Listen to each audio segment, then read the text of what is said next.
आंचल का 8वां महीना लग चुका था और जब उसने अपने ऑफिस में मैटरनिटी लीव ले ली थी। शहर की भाग-दौड़ भरी जिंदगी में आंचल और उसका पति विनीत दोनों ही अकेले पड़ रहे थे। डिलीवरी का समय जैसे-जैसे नजदीक आ रहा था, घर में एक अजीब सी घबराहट और उत्साह का माहौल था।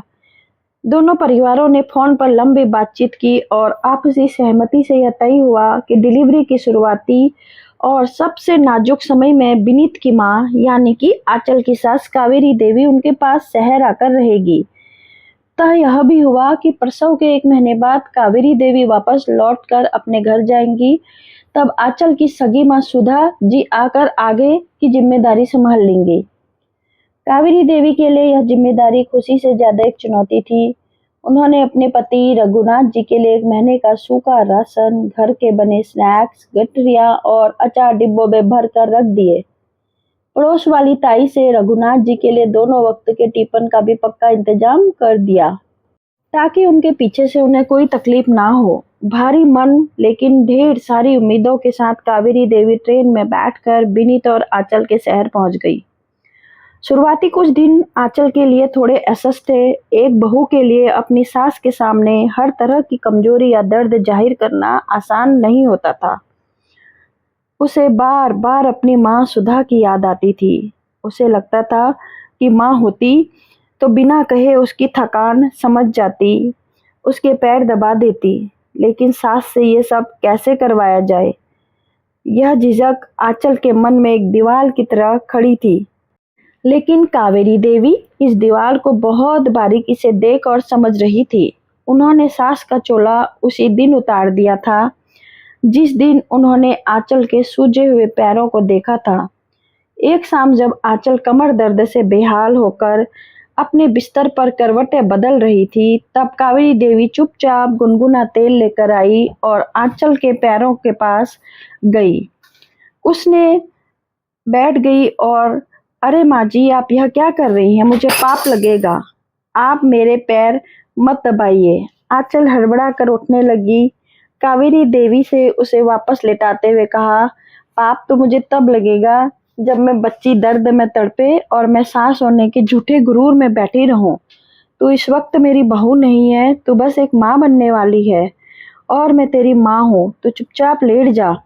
उस रात कावेरी देवी के हाथों के स्पर्श से आंचल को सचमुच अपनी माँ सुधा का एहसास हुआ।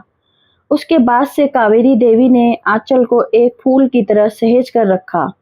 सुबह उसके उठने से पहले पौष्टिक गोंद और मेवे के लड्डू तैयार रहते। आंचल को क्या खाने का मन है, इसका ध्यान विनीत से भी ज्यादा कावेरी देवी रखने लगी थी। आखिरकार वह रात आ ही गई जिसका सबको इंतजार था। आंचल को अचानक बहुत तेज दर्द शुरू हुआ। विनीत और कावेरी देवी उसे तुरंत अस्पताल ले गए।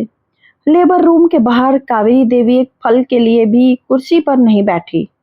उनके होंठ लगातार प्रार्थना में हिल रहे थे। जब आंचल दर्द से चीख रही थी तो अंदर से उसकी आवाज सुनकर कावेरी देवी की आंखों में आंसू बहने लगे। कुछ ही देर में डॉक्टरों ने खुशखबरी दी कि घर में एक प्यारी सी लक्ष्मी आई है। कावेरी देवी ने जैसे ही उस नन्ही सी जान को अपनी गोद में लिया, उसके सारे कष्ट, सारी थकानें जैसे छू मंतर हो गई। डिलीवरी के बाद के दिन भी और मुश्किल थे। रात रात भर बच्ची के रोने से आंचल की नींद पूरी नहीं हो पाती। ऐसे में कावेरी देवी ने खुद को एक ढाल बना लिया। वे आंचल को सिर्फ दूध पिलाने के लिए जगाती और बाकी पूरी रात बच्ची को अपने सीने से लगाकर लोरी सुनाती और टहलती रहती, ताकि आंचल कम से कम कुछ घंटे चैन की नींद सो सके। आंचल का शरीर कमजोर था और कावेरी देवी ने उसे बिस्तर से नीचे पांव तक नहीं रखने दिया।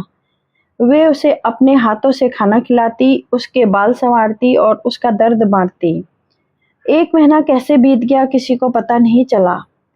अब तक योजना के अनुसार कावेरी देवी को वापस अपने घर लौटना था, क्योंकि उनके पति वहां अकेले थे और आंचल की मां सुधा जी शहर आ चुकी थी। सुधा जी के आने पर घर में रौनक तो थी, लेकिन कावेरी देवी के जाने की तैयारी देखकर आंचल का दिल भारी हो गया था। जिस सास से वह 1 महीने पहले तक थोड़ा कतराती थी, आज उसी सास ने उसे अपना सबसे बड़ा सहारा दिखने लगा था। कावेरी देवी ने अपना बैग पैक किया और सुधा जी के हाथ में घर की चाबियां और आंचल की दवाइयों का पर्चा थमाते हुए बोला, सुधा जी, अब मेरी जिम्मेदारी पूरी हुई। आंचल और मेरी पोती अब आपके हवाले है। मैंने इसे बिल्कुल अपनी बच्ची की तरह रखा है। तभी आंचल, जो कमरे से दरवाजे पर खड़ी थी, फूट फूट कर रोने लगी और दौड़ कर आई और कावेरी देवी के गले से लिपट गई। माँ जी, आप मत जाइए ना, मुझे आपकी आदत हो गई है। मेरी बेटी जब रात को रोती है तो वो सिर्फ आपकी आवाज़ सुनकर चुप होती है। आप चली जाएंगी तो मेरा क्या होगा? आंचल के ये सब सुनकर कावेरी देवी की आंखों से भी आंसू छलक पड़े। सुधा जी, जो अब तक सास बहू के इस रूप को सिर्फ कहानियों में सुनती आई थी, आज अपनी आंखों के सामने इस पवित्र रिश्ते को देखकर भाव विभोर हो गई। उन्होंने आगे बढ़कर कावेरी देवी का हाथ पकड़ लिया। बहन जी, सुधा जी ने रूंधे हुए गले से कहा, एक जन्म देने वाली माँ से कहीं बड़ी बात होती है, जो दर्द में अपनी बच्ची को संभालती है। आपने मेरी बेटी को जो प्यार दिया, उसके आगे मैं भी छोटी पड़ी गई हूँ। आप जा तो रही हैं, लेकिन आंचल के दिल में अब मैं नहीं, आपकी जगह सबसे ऊपर है। कावेरी देवी ने आंचल का माथा चूमा, उसे समझाते हुए कहा, पगली, मैं कोई हमेशा के लिए थोड़ी जा रही हूँ। तेरे बाबूजी वहाँ अकेले परेशान हो रहे होंगे। तू जल्दी से ठीक होकर दिवाली पर मेरी पोती को लेकर घर आ जाना। तेरा कमरा इंतजार कर रहा है। आंचल ने अपने आंसू पोंछे और मुस्कुराते हुए हामी भर दी।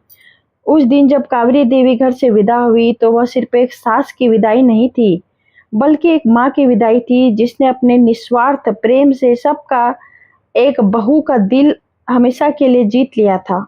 दोस्तों, अगर आपको कहानी पसंद आए तो चैनल को लाइक से सब्सक्राइब जरूर करना और अपना ऐसे ही प्यार और सपोर्ट देना।